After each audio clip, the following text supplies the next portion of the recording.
नमो तस्य भगवतो अरहतो सम्मा सम्बुद्धस्य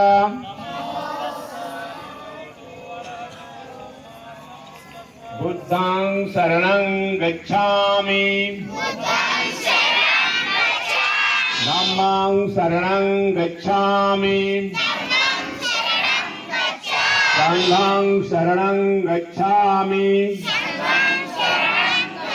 द्वितीयंपि बुद्धं शरणं गच्छामि द्वितीयंपि धम्मं शरणं गच्छामि द्वितीयंपि संघं शरणं गच्छामि द्वितीयंपि बुद्धं शरणं गच्छामि द्वितीयंपि धम्मं शरणं गच्छामि द्वितीयंपि संघं शरणं गच्छामि पाणातिपाता वीरमणि शिक्षापदं समादयामि आदिन्ना दाना वीरमणि शिक्षापदं समादयामि कामेषु मिथ्याचारा वीरमणि शिक्षापदं समादयामि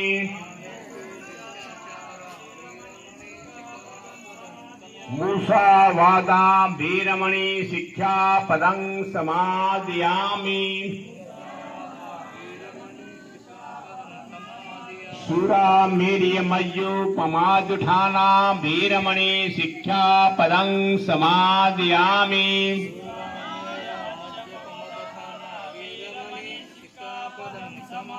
साधु साधु साधु बोले बुद्धं नमामि धम्मं नमामि संघं नमामि भीमं नमामि। साधुवाद, धन्यवाद। देखो जी, हम लोग दक्षिणी भारत में गांव-गांव में, हर बस्तियों में, इस्लामी बस्ती में, जय भीम की बस्ती में, गरीबों की बस्ती में, जहां भंते जी लोग कभी नहीं जाते हैं, वहां जा जाकर हम लोग ये पढ़ा रहे हैं, ये बता रहे हैं कि हमें भीमं नमामि क्यों बोलना चाहिए। आज के परिवेश में हमें भीमं नमामि बोलने की जरूरत क्यों पड़ी। हमारा भिक्षु संघ भी भीमं नमामि बोलने को तैयार नहीं है, ये मैं बता रहा हूं। इसलिए कि भीमं नमामि और भीम के लिए आया है, और भंते जी लोग भीम से भी बड़े समझते हैं अपने को। गलत बात है। भीमं नमामि हमें क्यों बोलना होगा, पूरे देशवासियों को जानना होगा। भीमं नमामि का सही अर्थ, सही विश्लेषण होता है भीम के लिखे गए भारतीय संविधान को हम लोग अंगीकार करते हैं, संविधान के धाराओं को स्वीकार करते हैं। ये भीमं नमामि बोलना सबके लिए जरूरी होगा, चाहे देश के महामहिम राष्ट्रपति महोदया जी हो, मोदी जी हो, योगी जी हो, जितने इस्लाम जी हो या कोई भी हो, सबको भीमं नमामि का विश्लेषण जानना होगा। भीम सबके बाप हैं। भीम को देखना है तो भारतीय संविधान के शरण में आना होगा। जो लोग संविधान को नहीं मानेंगे, भीम उसको माफ नहीं करेंगे। और भीम ने दीक्षा भूमि में 22 प्रतिज्ञा दिया था। हम लोग भीमं नमामि बोलते हुए 22 प्रतिज्ञा को स्वीकार करते हैं। जो लोग 22 प्रतिज्ञा को नहीं मानेंगे, उन्हें हम लोग देशद्रोही करार देते हैं। वह भीम 22 प्रतिज्ञा देने के बाद दुनिया में नहीं रहे, आपको पता होना चाहिए। 22 प्रतिज्ञा बताना और भीम को दुनिया से अलविदा बोलना हो गया। ये बड़ा ही खेद का विषय है। भीम ने 22 प्रतिज्ञा क्यों दिया, किसी को पता ही नहीं है। यही आज हम लोग को बताना है, पढ़ाना है सबको। तो भीमं नमामि बोलते हुए हम लोग बाबा साहब के लिखे गए संविधान के धाराओं को स्वीकार करते हैं, 22 प्रतिज्ञा को स्वीकार करते हैं। जो संविधान नहीं मानेगा और 22 प्रतिज्ञा को नहीं मानेगा, उसे हम लोग देशद्रोही करार देते हैं। इसीलिए हम लोग भीमं नमामि बोलते हैं। अब मैं पूरे देशवासियों को ये बताने आया हूँ कि बाबा साहब का दीक्षा का जो शब्द है वो भारतीय संविधान का आर्टिकल है, कानून है, व्यवस्था है। हर भारतीय पे एक समान लागू होगा। मौलाना लोग ऐसा मत समझ लेना कि भीमंग नमामि आपके लिए भी जरूरी है, सबके लिए जरूरी है। दीक्षा का शब्द भारतीय संविधान का आर्टिकल है, कानून है, नहीं मानोगे तो जेल चले जाओगे। तो शब्द क्या है, इसका विश्लेषण जानिए, क्योंकि ये पाली यहाँ की मूल भाषा है। तो पाली में बाबा साहब ने नमो तस्य भगवतो अरहतो सम्मा संबुद्धस्य को क्यों स्वीकार किया। मानव के बौद्धिक ऊर्जा के लिए ये 5 प्रकार का उंगली होता है। सही बात है, मेरे हाथ में कितना उंगली है? 5। अब मौलाना साहब मुसलमान के हाथ में कितना उंगली है? 5। और जापान वालों के हाथ में कितना उंगली है? 5। तो ये 5 प्रकार की जो ऊर्जा है ना, उसी का नाम है नमो तस्य भगवतो अरहतो सम्मा संबुद्धस्य। एक नया विषय मिला ना, इस 5 उंगली को ताकत को नहीं मानोगे तो तुम्हारा हाथ कट जाएगा। तो नमो तस्य भगवतो अरहतो सम्मा संबुद्धस्य को तुम नहीं समझोगे, तुम खुद ही बर्बाद हो जाओगे। आइए मैं आप लोगों को बताने जा रहा हूं। नमो तस्य, इसका मतलब होता है मैं अपने आंतरिक ऊर्जा को नमस्कार करता हूं, मैं अपने शक्ति को स्वीकार करता हूं। कलाम साहब कहते हैं दुनिया का प्रत्येक बच्चा कैंडल होता है, उसके अंदर रोशनी है, हमारे अंदर रोशनी है। नमः करता हूं, उसको नमस्कार करता हूं, अपने रोशनी को मैं नमस्कार करता हूं। कलाम साहब यही कहा है, तुम कैंडल हो, चलो अपने ऊर्जा को, अपने ताकत को समझो। तो नमो तस्य बोल के हम लोग अपने अंदर के रोशनी को, अंदर के नूर को, अंदर के प्रकाश को, अपनी ताकत को स्वीकार करता हूं। इसका मतलब सबके ऊपर लागू होना चाहिए। सारे लोगों को अपने अपने नूर को, अंदर के खुद को ही खुदा मानना है। तुम्हारे खुद के अंदर ही नूर है, रोशनी है, खुदा है, सब कुछ है, बाहर कुछ नहीं है जी, सब अंदर है। सही है ना? हाँ, तो नमो तस्य बोल के हम आंतरिक ऊर्जा को, अपने रोशनी को, अपने शक्ति को स्वीकार करते हैं। कितना सरल भाषा है, सबको समझ में आया होगा। भगवतो, भगवतो हम लोग पाली में कहते हैं जो अपने बुरे विचारों को महसूस करता है। इंसान का दिल पाक होना चाहिए, नापाक नहीं होना चाहिए। नमाज अदा का मतलब अदा करो, वफादारी को अदा करो, दिल को नापाक नहीं करना, उसका भी मतलब यही होता है। आप मस्जिद में अदा करते हो ना, अदा करो वफादारी को, दिल को नापाक नहीं करना। पाक दिल का नाम इस्लामियत होता है।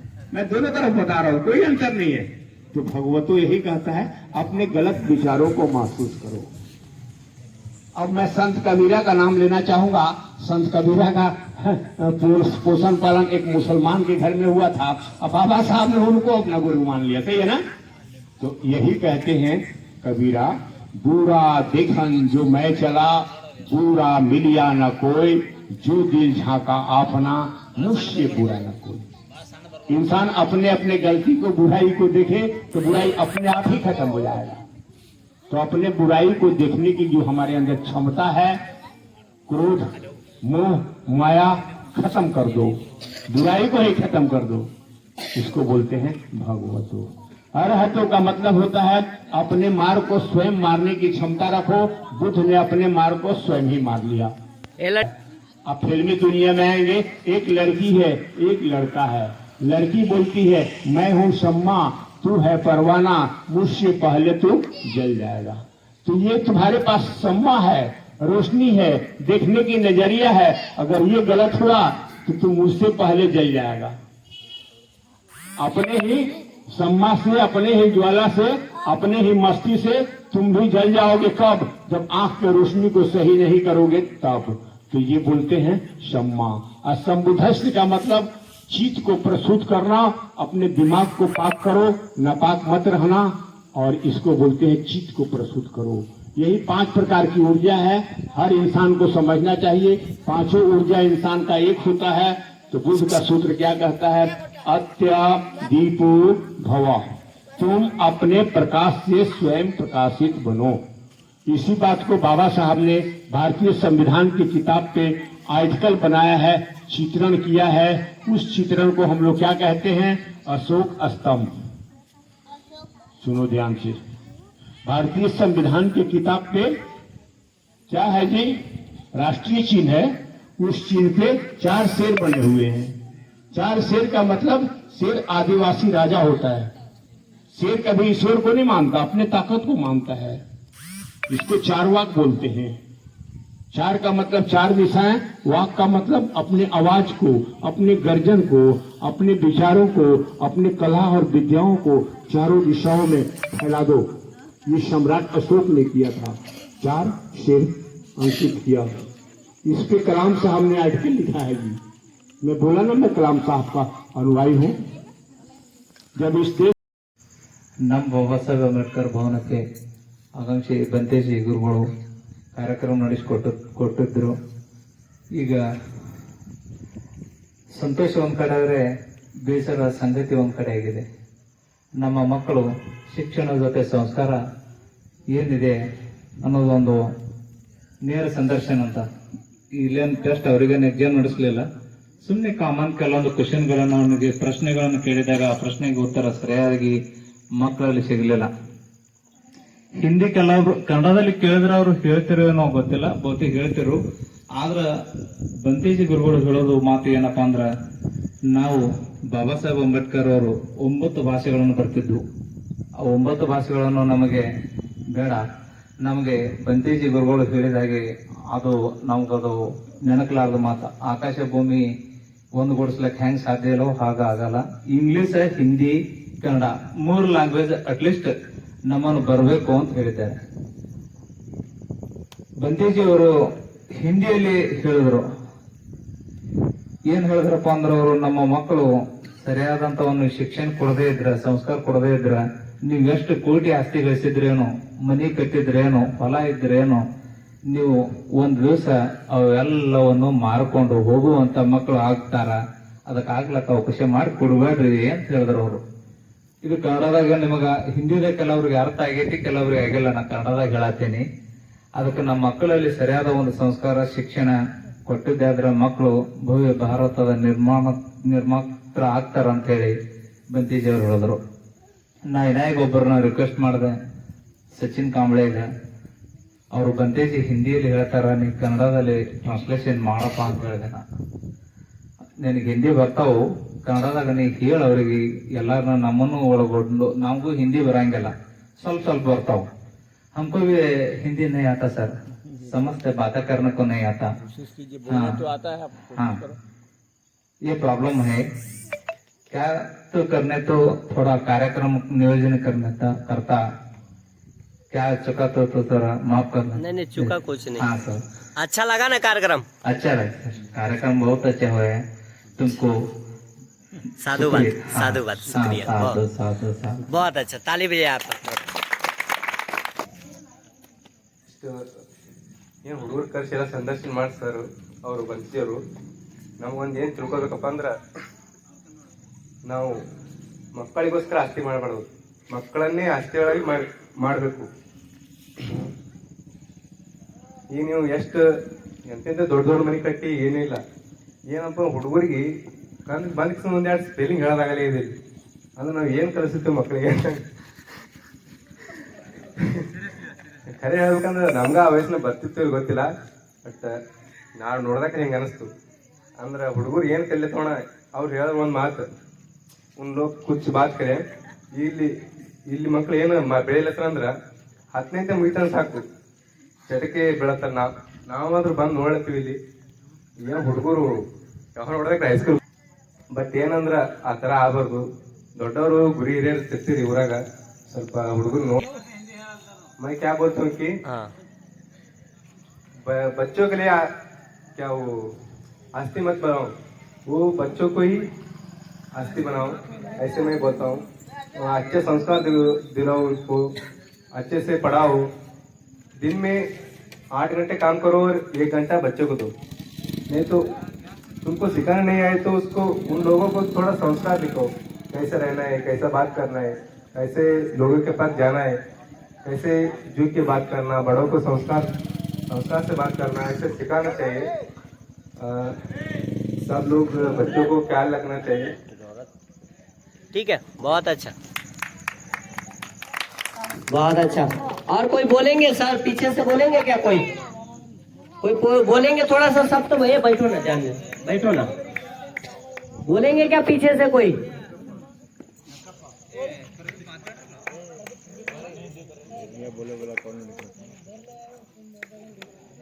ये लड़की लोग बोलेंगे, आप लोग कोई नहीं बोलेंगे? कुछ भी तो बोलो। छोड़ो, जान दो।